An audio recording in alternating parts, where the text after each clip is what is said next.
Hello అందరికీ welcome to Sravanthi creations. ముందుగా నా సైడ్ నుంచి ఒక రిక్వెస్ట్ అండి, మీరు వీడియోని లైక్ చేయండి, కొత్తగా చూస్తున్న వాళ్ళు సబ్స్క్రైబ్ చేసుకోండి.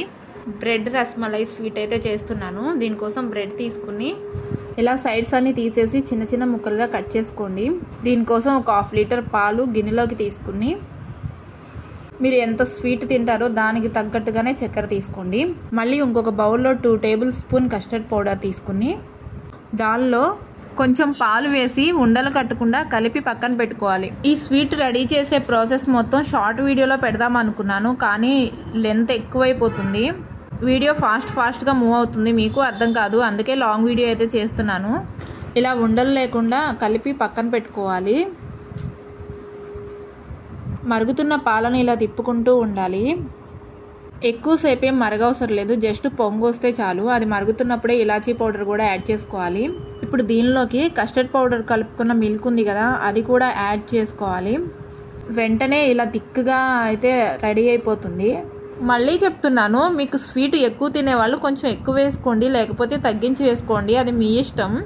ఇదైతే రెడీ అయిపోయింది, దింపి పక్కన పెట్టుకుందాం. ఇప్పుడు స్టవ్ మీద ఒక ప్యాన్ పెట్టుకుని దానిలో డీప్ ఫ్రైకి సరిపడా ఆయిల్ అయితే వేసుకుని బ్రెడ్ ముక్కల్ని వేయించుకోవాలి. ఎక్కువ టైం పట్టదు, వెంటనే వచ్చేస్తాయి. ఇలా గోల్డ్ కలర్కి వచ్చాక అవన్నీ తీసుకుని పక్కన పెట్టుకోవాలి. వేరే ఒక బౌల్ తీసుకుని మనం ఫ్రై చేసుకున్న ఈ బ్రెడ్ ముక్కలన్నీ ఒక లేయర్ కింద పెట్టుకోవాలి. ఇలా ఎందుకు లేయర్స్ కింద పెట్టుకోవాలి అంటే, ఒక్కసారి గుట్టగా పెడితే మనం స్వీట్ తీసుకునేప్పుడు మనకి ఇబ్బంది అవుతుంది. ఇలా పెడితే స్పూన్తో తీసుకోవడానికి చాలా బాగుంటుంది. ఇప్పుడు పక్కన పెట్టుకున్న కస్టర్డ్ మిల్క్ని ఒక 1/2 వరకు బ్రెడ్ ముక్కల పైన పోస్తూ ఉండాలి. మిల్క్లో ఉన్నా కానీ బ్రెడ్ ముక్కలు చాలా క్రిస్పీగా ఉంటాయి. మిగిలిన బ్రెడ్ ముక్కలు కూడా మరొక లేయర్ కింద పెట్టుకోవాలి. ఇందాక పక్కన పెట్టుకున్న కస్టర్డ్ మిల్క్ ఉంది కదా, అవి మొత్తం ఇంకా పోసేయాలి.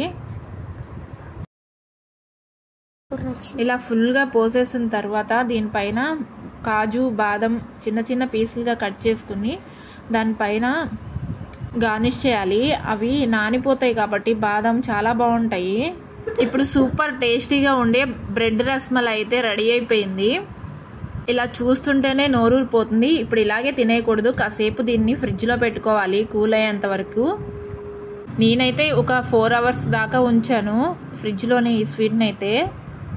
ఇదే ఫస్ట్ టైం అండి బ్రెడ్ రస్మలై నేను చేయడం కూడా తినడం కూడా. నాకైతే చాలా బాగా నచ్చింది, చాలా టేస్ట్గా ఉంది.